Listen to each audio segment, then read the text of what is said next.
नमस्कार दोस्तों, मैं जावेद अख्तर और आप देख रहे हैं रॉयल पत्रिका।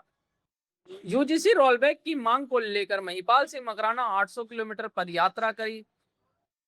बीमार हुए, उसके बाद जयपुर पहुंचे। कलेक्टर सर्किल पर जब वो आए तो उनके समर्थकों पर पुलिस के द्वारा जो है लाठीचार्ज किया गया। उसके बाद में जो है उनका अब कहना है कि जो पुलिस बल के द्वारा जब उनके समर्थकों पर जो है वाटर कैनन चलाया गया तो उसके अंदर जो है उनके एक साथी की मौत हो गई है, जिसके बाद उनका कहना है कि अब सरकार जो है सरकार से उनकी मांग है कि उसको 1 करोड़ का मुआवजा मिलना चाहिए और एक सरकारी नौकरी, और जो यूजीसी है वो रोल बैक होना चाहिए। अगर सरकार उनकी बातें नहीं मानती है तो आंदोलन की चेतावनी दी है। जयपुर जाम, राजस्थान बंद करने और दिल्ली तक कूच करने की उन्होंने बात कही। आइए जानते हैं और इनसे बात करने का प्रयास करते हैं क्या है पूरा मामला।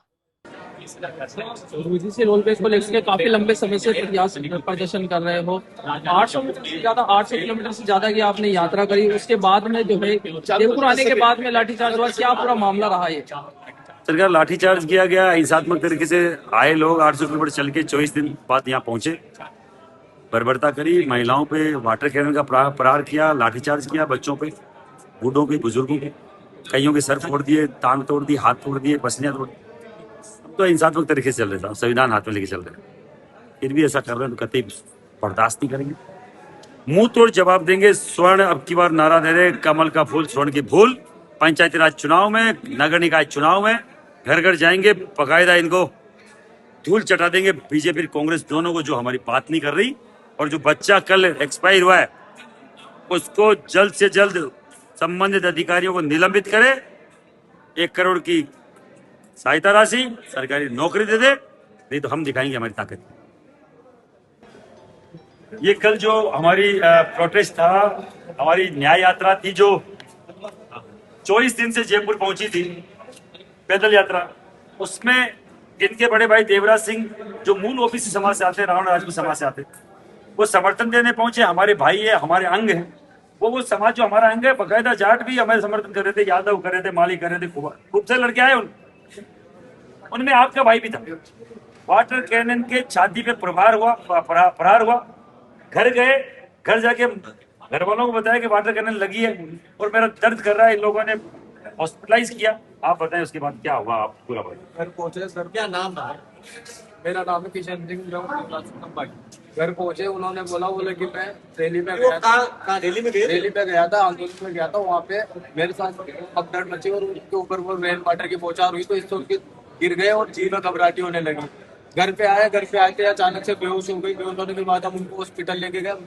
हॉस्पिटल ले जाके गए तो उन्होंने चेकअप वेकअप किया। उसके बाद उन्होंने एसएमएस के लिए रेफर कर दिया। वहाँ पे गए, एसएमएस की इमरजेंसी में एंट्री कराई तो उन्होंने डेट घोषित करके हमको बोल दिया हमको वापस रिटर्न कर दिया। अब क्या मानते हैं, कौन है? प्रशासन है सर, मेरे भाई की हत्या का जिम्मेदार और कौन होगा? और मैं पूरे राजपूत समाज और करनी सेना से ये चाहता हूँ कि मेरे भाई को इंसाफ मिले, मेरे भाई को नहीं मिले। सर 2 बच्चे हैं उसके, छोटे छोटे से 2-2 साल 10-10 साल के पढ़ने वाले। मेरे घर में कमाने वाला एक ही है वो, उसका हमारे परिवार का क्या होगा? हमारे परिवार का क्या होगा? मेरे पापा का 5 दिन पहले एक्सीडेंट हो गया, इतनी बड़ी रोड डाल रही वो मेन गेट पे 2 बंदे, एक ही बंदा था वो कमाने का। राजपूत समाज के साथ सर ब्राह्मण सभी लोग शामिल। पूरे समाज पे आग्रह करना चाहूंगा, मुझे इंसाफ मिले, मेरे परिवार को इंसाफ मिले। क्या कार्रवाई चाहते हो? जांच चाहता हूँ मैं पूरे मामले की, और क्या कार्रवाई चाहूंगा।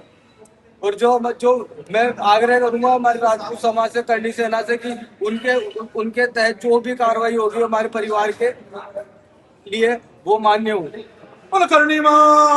आज प्रेस कॉन्फ्रेंस की गई है। कल जो लाठीचार्ज किया गया इसको लेकर के क्या पूरा मामला रहा है? तो इसको बताया गया कि एक जो समर्थक था उसकी जो है डेथ भी हो गई, जो है वाटर कैनन की वजह से। उसको लेकर के क्या कहना है सरकार को आपका? देखिए, कल का लाठीचार्ज बहुत ही दुर्भाग्यपूर्ण था।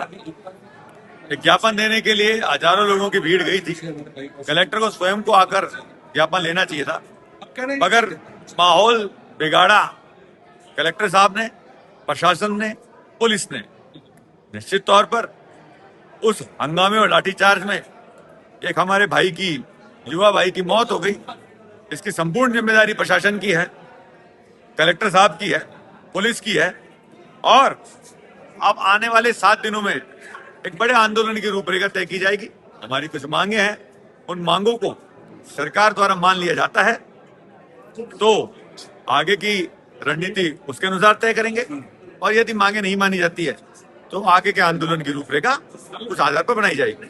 आंदोलन क्या पूरे राजस्थान के अंदर होगा या पूरे इंडिया लेवल पे होगा या खाली सिर्फ जयपुर के अंदर सीमित रहेगा?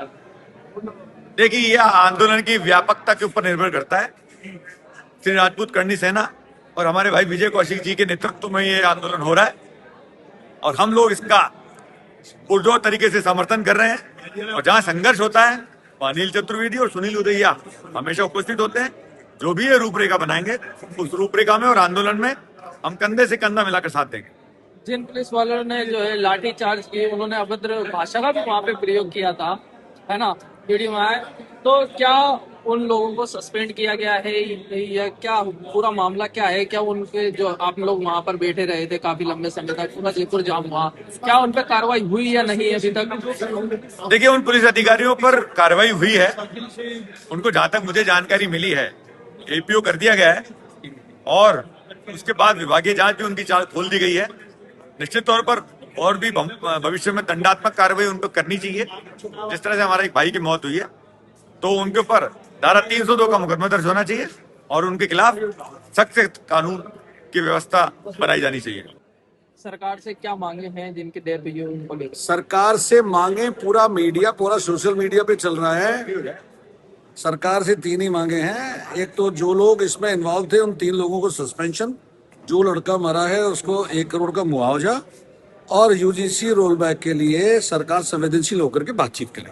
यूजीसी रोल बैक के लिए जो आप काफी लंबे समय से प्रदर्शन कर रहे हो, ठीक है, क्या मामला है? क्यों, क्या जो छात्र हैं उनको किस तरीके से इससे परेशानी है वो थोड़ा सा बताइए, समझ। पूरा देश जानता है यूजीसी, आप गाइडलाइन देखो उसके अंदर की एक कमेटी बनेगी कॉलेज के अंदर, शिक्षण संस्थानों में। उस कमेटी के अंदर एक एसटी का कैंडिडेट होगा, एक एससी का होगा, एक विकलांग होगा, और वो सारे हमारी जो भाई हैं उन्हीं के लोग होंगे। हमारी बच्चियां पढ़ेंगे जो इंटेलिजेंट है, उनके ऊपर केसबाजी होगी और उनको कॉलेज से रेस्ट्रिक्ट किया जाएगा। बहुत सारी चीजें उसके अंदर, बहुत सारी अनियमितताएं हैं। अगर अनियमितता नहीं होती तो सुप्रीम कोर्ट रोक नहीं लगाता उसके ऊपर। अनियमितता नहीं होती, देश का जैन जी सड़कों पे नहीं होता। अनियमितता नहीं होती तो स्वर्ण समाज सड़कों पे नहीं होता। उस समय बहुत सारी अनियमितता है, वापस लेना पड़ेगा।